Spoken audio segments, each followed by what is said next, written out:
This morning, we are following several shootings over the past day in Minneapolis, including one breaking from overnight. We do have new details just in throughout this morning. One person is dead, another is injured. This is after a shooting near the State Theater. Police say they have non-life-threatening injuries. We do want to take a look at that scene over at 8th and Hennepin. Happened just after 2 in the morning.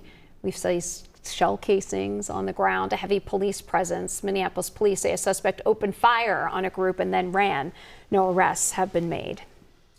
So this morning's shooting marks 11 people shot in the city since yesterday afternoon, and police are working to figure out if these shootings are related. Including a mass shooting that left 1 person dead and 6 injured. We will not stop until we can make every block in this city safe for all of our residents.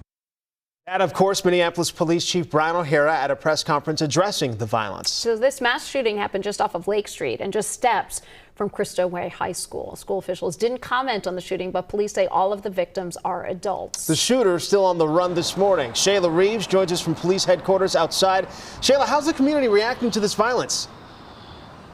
Well, one man told us his wife was scared and he and his family took shelter in the basement after hearing those gunshots. This all unfolded around 1:30 Tuesday afternoon, just east of Interstate 35. That's where police say a suspected shooter hopped out of a vehicle and fired about 30 rounds from a high-powered rifle. It happened at Clinton and East 29th Street. Bullets struck 6 men and a woman. We're told one man did not survive. Investigators took pictures and collected evidence trying to piece together exactly what happened.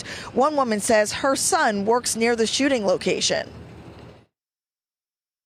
It's changed. I grew up in this area. I could walk down the street, and I don't want to get teary, but I could walk down the street. I didn't have to worry about needles on the ground, although there's none here. I didn't have to worry about substance users. Now, the woman went on to say she was initially concerned when she heard about the shooting, but says she appreciated the efforts of police. Right now, we're told at least one of the shooting victims was targeted, and at least 3 of those victims, Police Chief O'Hara says, had some very serious injuries, but those 3 are expected to survive. At this time, the search continues for that shooter. Police telling us they're pursuing strong leads. We'll continue to follow this case and bring you new information as it's released. Heather and AJ. Shayla Reeves live for us outside Minneapolis Police Headquarters. Shayla, thanks for that update. We're also still working to learn if another shooting just blocks away is connecting to the mass shooting. We know 1 person died near 27th Street and 3rd Avenue South, and new details just into our newsroom. Police now say a 2nd person may have been injured. This 2nd shooting happened just after 8 p.m. yesterday. Police continuing to investigate. Now, as we work to get details on all 3 of these violent incidents in Minneapolis, be sure to stay with WCCO on air and streaming on CBS News Minnesota for the latest details and continuing coverage. New details on a hit-and-run crash that left a young girl fighting for her life in Eden Prairie. The young girl's father shared this video from the ICU yesterday. In a statement to WCCO, he thanked first responders, the medical team, and the community for its support for his daughter. He's also asking anyone who knows something to come forward, saying, quote, "We are looking for justice for our family and have this case solved as soon as possible." That crash happened on Mitchell Road in Eden Prairie last Thursday. Police say the girl was in a wagon being pulled by her mother while they crossed the street. That's when they were hit. 3 other kids were also with the woman, but they're okay. Authorities are looking for a white vehicle with damage to the driver's side mirror. That's the only information we have on the vehicle. There is a reward for information that leads to an arrest. It is move-in week for thousands of new Gophers. Freshmen spent the day hauling things into their dorms over at the University of Minnesota Twin Cities. Now, these students were hit with the biggest tuition hike in a decade. In-state students now paying more than $18,000 a year. That is a 68% increase from 2010 and a whopping 323% jump from 25 years ago. So we asked students what they thought of this new $200 athletic fee that they'll have to pay.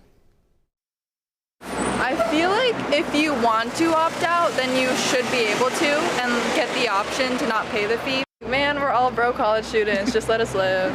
It's more money, so I'm not super excited about it, but again, endorsement deals, like I don't quite understand why they need more, but it's just another fee, I guess. Well, now students are getting ready for Welcome Week, which starts today. And as the school year is about to start, we're just one day away from the Gophers' home opener over at Huntington Bank Stadium. This year, the team has a new starting quarterback. That would be Drake Lindsey. And for his first start will be tomorrow's game. Lindsey has only thrown 5 college football passes. He's a redshirt freshman. And he studied under, yes, now Vikings QB Max Brosmer. Yep. Just found out that news. Yesterday, yeah. Yeah. On Tuesday, Lindsey was named to be the Freshman of the Year watch list. Tomorrow's game is against the Buffalo Bulls. Kickoff set for 7 p.m. In Price Check this morning, some good news about grocery costs in the Twin Cities. We've been tracking the price of chicken, milk, bread, and eggs at the same source since the beginning of the year. So in January, the average cost of all those items was $19.20. In May, $17.97. Well, as of this August, it is down to $15.66. There's also good news in the produce aisle. Potatoes and greens, zucchini, squash, those kinds of things, those are at peak freshness right now. There's going to be picking them for several more weeks. And then when we move into the cooler months, it's going to be carrots, potatoes, onions, squash, and all of that will be local and fresh through the holidays, really. As for getting to the store, here's what we found at several gas stations. In January, average for a gallon of regular gas was $2.95, $3.17 in May, and now $3.09.